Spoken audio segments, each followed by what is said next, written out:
మధుసూదన్ రెడ్డి గారు, ఇప్పుడు నేను అన్నట్టు పాకిస్తాన్ వ్యవహారాన్ని మనం చూస్తున్నట్టయితే యుద్ధమే ముఖ్యము అన్నట్లు వాళ్ళ చర్యలు అయితే ఉన్నాయి. ఎలా చూడాలంటారు? అసలు మరి యుద్ధమే రాబోతుందంటారా? దానికి భారత్ తీసుకునే ప్రతి చర్యలు ఏ విధంగా ఉండబోతున్నాయంటారు? ఇప్పుడు లేపి తన్నిచ్చుకోవడం అంటారు దీన్ని. ఒక రకంగా చెప్పాలంటే ప్రశాంతంగా ఉన్నటువంటి అందాల కాశ్మీర్లో రక్తపేర్లు పారిచ్చారు. దానికి ఇప్పుడు ప్రతిఫలం అనుభవిస్తారు. అంటే 20వ శతాబ్దంలో ఉన్న భారతదేశానికి 21వ శతాబ్దంలో ఉన్నటువంటి భారతదేశానికి చాలా తేడా ఉంది. మనకి బలమైన నాగరికతలు 2 నాగరికతలు ఉంటాయి. సివిలైజేషన్ అంటారు దీన్ని. మానవ నాగరికతలు విలసిల్లినటువంటి 2 నాగరికతలు మనం చెప్పుకుంటాం. ఒకటి సింధులోయ నాగరికత, 2 గంగానది నాగరికత. భారతదేశానికి ప్రసిద్ధమైనటువంటి నాగరికతలు ఈ 2. ఎందుకంటే అన్ని వసతులు ఉన్నటువంటి ప్రాంతం. అంటే 365 రోజులు నీళ్ల సమస్య లేకుండా మంచి మైదానాలు, మంచి పంటలు పండేటటువంటి ప్రాంతం అన్నమాట. ఈ సింధు నది పరిహావ ప్రాంతం మనం కానీ చూసుకున్నట్లయితే, టిబెట్ అంటే ఇప్పుడు మనకి చైనాలో ఉంటుంది, టిబెట్లో పుట్టేసి అది అరేబియా సముద్రంలో కలుసద్ది, కచ్ అనే ప్రాంతంలో కలుసద్ది అనమాట. దాదాపు 3180 కిలోమీటర్లు ప్రవహిస్తుంది. ఆ సింధు నదికి సంబంధించినటువంటి దానికి ఇంకొక 20 నదులు కలుస్తాయి. అంటే లెఫ్ట్ సైడ్ కానీ రైట్ సైడ్ కానీ మరో ఒక 20 నదులు గెలుచుకొని నిరంతర గంగా ప్రవాహనిలాగా సింధు ఉంటూ ఉంటుంది అన్నమాట.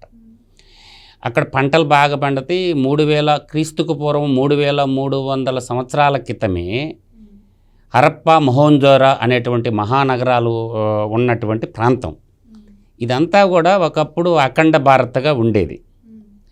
అఖండ భారత్గా ఉన్నప్పుడు మనకి పార్టీషన్ ఆఫ్ ఇండియా అంటే ఏదైతే 1947లో బ్రిటిష్ పార్లమెంట్లో ఒక ఒప్పందం ప్రకారం 2 దేశాలుగా మనం విడిపోవటం జరిగింది.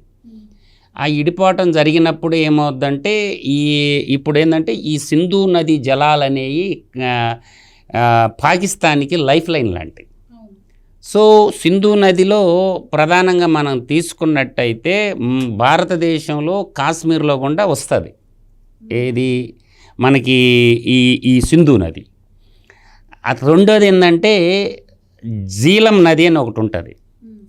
ఆ జీలం నది కూడా వాటర్ని బాగానే తీసుకుని వస్తుంది. ఈ జీలం నది ఒకటి, దాని కింద చినాబ్ అని ఇంకొక రివర్ ఉంటుంది. ఈ చినాబ్ రివర్లో మిక్స్ అవుతుంది. ఈ 2 కలిసి ఒక నదిగా తయారవుతాయి, చినాబ్గా, జీలం, చినాబ్. దాని తర్వాత మనకేముంటుంది అంటే ఇంకొక నది వచ్చి కలుస్తుంది, రావి అని ఒక నది ఉంటుంది అన్నమాట. ఈ రావి నది కూడా దాంట్లో కలుస్తుంది, అది ఒక చినాబ్గా ఏర్పడుతుంది. తర్వాత ఏంటంటే బియాస్ అని ఒక రివర్ ఉంది. ఈ బియాస్ రివర్కి సట్లైజ్ రివర్లో కలుస్తుంది. ఈ సట్లైజ్ రివరు, బియాస్ రివరు, నేను చెప్పినటువంటి జీలం నది, దాన్ని చెప్పినటువంటి చినాబ్ నది, రావి నది, ఈ 5 నదులు కలిసి ఒక నదిగా ఏర్పడుతుంది. దాన్ని ఏమంటారంటే పంచనాడ్ అంటారు, పంచనాడ్ రివర్ అంటారు. పంచ్ అంటే 5 నదుల సంగమం కలిసి ప్రవహించి సింధు నదిలో కలుస్తాయి అన్నమాట. ఏంటంటే హిమాలయ పర్వతాల్లో మంచుతో కప్పిబడి ఉంటాయి కాబట్టి సమ్మర్ సీజన్లో కూడా ఆ మంచు కరిగి ఏమవుద్దంటే ఎప్పుడు వాటర్ అనేవి మనకి వస్తూ ఉంటాయి ఏది సింధు నదిలో. ఇక్కడ తాగునీరు కావాలన్నా, సాగునీరు కావాలన్నా, పరిశ్రమలకు నీళ్లు కావాలన్నా కూడా ఈ సింధు నది నీళ్ళు అనే కానీ ఆగిపోతే పాకిస్తాన్ బతుకో తార్ ఎడారి. అందువల్ల ఏంటంటే సరే నీ పని ఉగ్రవాదాన్ని ప్రోత్సహిస్తున్నవరా ఎన్నిసార్లు చెప్పినా వినకుండా వచ్చాడు. సామాన్య పౌరుల్ని ఏదో తీర్థయాత్రలకు పోయిన వాళ్ళ సామాన్యుల మీద కాదు నీ ప్రతాపం చూపించాల్సింది. నీకు ధైర్యము దమ్ము ఉంటే మిలిటరీతో ఎదుర్కో, అంతేగాని టూరిస్టులకు పోయిన వాళ్ళని, అమాయకులైన ప్రజల్ని మత పేరిట చంపటం అంటే భారతదేశం ఇప్పుడు సీరియస్గా తీసుకొని ఉంది. అందువల్ల ఏరి కోరి హిందువులను చంపితే ఇప్పుడు రక్తం మరిగిపోతుంది. భారతదేశంలో ఉన్నటువంటి హిందూ సోదరులందరూ ఏదో తాడో పేడో తేల్చిపారేయండి ప్రధానమంత్రి గారు అని చెప్పి అన్ని పార్టీలను పిలిచి అడిగారు. ఒరే బాబు మీ బాధ ఏందో చెప్పండి రా బాబు అని అడిగితే అందరూ మీరు ఏమి నిర్ణయం తీసుకున్నా కానీ మేము దానికి కట్టుబడి ఉంటామో, మీరు నిర్ణయం తీసుకోమని ప్రధానమంత్రి మీద బాధ్యతలు అప్పచెప్పారు. ఇప్పుడు ప్రధానమంత్రి గారు ఏంటంటే ఈ విషయాన్ని ప్రపంచంలో అన్ని దేశాల దృష్టికి తీసుకెళ్ళారు. అంటే ఐక్యరాజ్య సమితి భద్రతా మండలి అనేది ఒకటి ఉంటుంది మనకి, మన ఇష్టం వచ్చినట్టు నిర్ణయాలు తీసుకోవడానికి ఉండదు.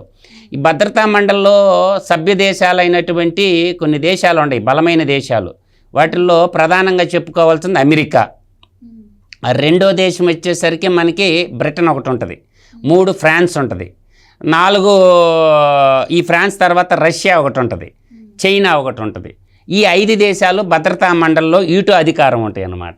ఈటో అధికారం అంటే ఏ ఒక్కరు తిరస్కరించినా కూడా నిర్బద్ధంగా దాన్ని ఏంటంటే ఇంకా సహకరించరు అనమాట.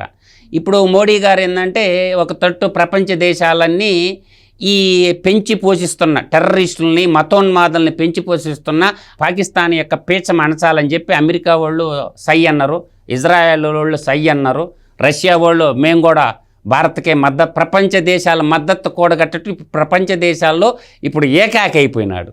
ఎవరు? పాకిస్తాన్ ఏకాకి అయిపోయినప్పుడు అంటే రకరకాల అంటే ఏదో బాంబులు వేసుకొని హెలికాప్టర్.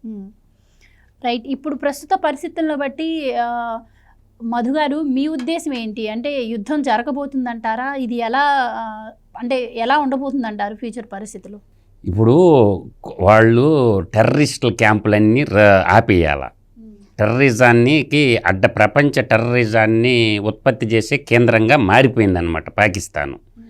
కాబట్టి వాళ్ళ ముస్లిం దేశాలే ఈరోజు సౌదీ అరేబియా కానీ, ఇరాన్ కానీ, టర్కీ కానీ, ఇప్పుడు ఆ పక్కన ఉన్నటువంటి అరబ్ కంట్రీస్లో ఏ కంట్రీ అన్న ఒక్క కంట్రీ అన్న పాకిస్తాన్కి మద్దతుగా నిలబడిందంటే ఒక్క కంట్రీ లేదు.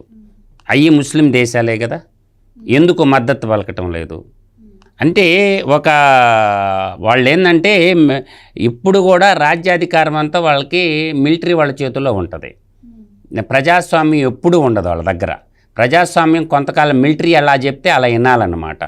అందువల్ల ఏంటంటే అక్కడ ప్రజాస్వామ్యం మచ్చుకైనా కానరాదు, మతోన్మాదం ఇచ్చులాడుతుంటుంది. వాళ్ళకి ఏంటంటే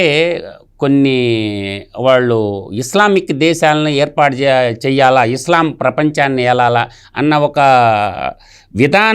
విధానం ఏదైతే ఉందో అది ఇప్పుడు నేను ఒక మాట చెప్తాను. ఇజ్రాయెల్ చిన్న దేశం, చుట్టూ 18 శత్రు దేశాలు ఉంటాయి ఇజ్రాయెల్ చుట్టూ. ఇజ్రాయెల్ చూస్తే ఎందుకు గజ వణకుతున్నారు? దేనికి వణకుతున్నారు? ఒక చిన్న ప్రాంతం గాజా అనేటటువంటి ప్రాంతంలో అక్కడ ఉండేటటువంటి జెరూసలేం అనేటువంటి ఒక నగరం విషయంలో నిత్యం రణరంగం అయిపోతుంది కదా.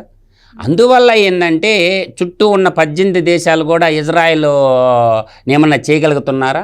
ఏం చేయలేకపోతారు. చిన్న దేశం, అతి చిన్న పసికొండ లాంటి దేశం. ఈరోజు అట్లాగే ఏంటంటే పాకిస్తాన్లో ప్రజాస్వామ్యం నెలకొనాలా అని అంటే ఒకప్పుడు అది భారతదేశమే. కాబట్టి అఖండ భారత నిర్మాణం చేయాలంటే అక్కడ ఉన్నటువంటి కొంతమంది యదవల ఫలితంగా ప్రజలందరినీ తప్పుదోవ పట్టాల్సిన అవసరం లేదు. కొంతమంది యదవల ఫలితంగా రెచ్చగొట్టే ప్రసంగాల ఫలితంగా ఈ ఉగ్రవాదాన్ని పెంచి పోషిస్తారు. కాబట్టి ఏం కాదు, యాక్షన్లోకి దిగితే ఇప్పుడు కాశ్మీర్ భూభాగం ఏదైతే ఆక్రమించుకున్నారో అదంతా తిరిగి భారతదేశంలో విలీనం చేసుకుంటే మొదటి స్టెప్ కదా అయిపోద్ది. ఇంకా నువ్వు ఎగస్టాలు మాట్లాడినవంటే అసలు పాకిస్తాన్ను కూడా ఆ బోర్డర్ దాకా కలిపేసుకున్న ఆశ్చర్యపోబడలేదు. అది కూడా అఖండ భారతదేశంలో అసలు విలీనం చేసేసుకుంటే పోద్ది. అసలు ఈ ఆసియాలో, ఈ సెంట్రల్ ఆసియాలో కానీ ఇప్పుడు ఈ ఈస్టర్న్ ఆసియాలో కానీ అసలు గొడవలే లేకుండా పోతాయి. ఈ 2 దేశాలను భారతదేశంలో కానీ మిళితంగా చేసేసుకోకుంటే పోతే కొంతమంది పోతాం యువకులం, అంతకుమించి ఏమవుద్ది? ఒకప్పుడు అఖండ భారతే కదా. అఖండ భారత్ పునర్నిర్మాణం జరిగితే అసలు ఈ తీవ్రవాదం అనే దానికి అసలు లేకుండానే పోద్ది తీవ్రవాదం.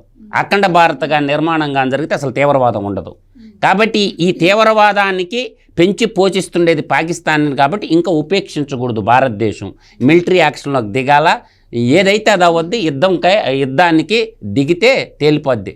ఎందుకు ఎల్లకాలం ప్రతిరోజు దినదినగండం 100 ఏళ్ల ఆయుష్ అని అనేదానికంటే రోజు చచ్చు బతికేదంటే చావో రేవో తేల్చుకుంటే పోద్ది. కాబట్టి ప్రధానమంత్రి మోడీ గారు ఏదన్నా మిలిటరీకి అవసరమైన ప్రజలందరూ చందాలు వేసుకొని ఇస్తారు. ఇప్పుడు స్వతంత్ర ఉద్యమంలో చాలామంది బంగారం ఇచ్చేశారు దేశం స్వతంత్రం కోసం. కాబట్టి ప్రజలందరూ కూడా మిలిటరీ అవసరమైందనుకో ప్రజలందరూ కూడా డబ్బులు ఇచ్చేస్తారు. ఇప్పుడు దేవుడి గుడికి పోతే డబ్బులు ఇవ్వటం లేదా?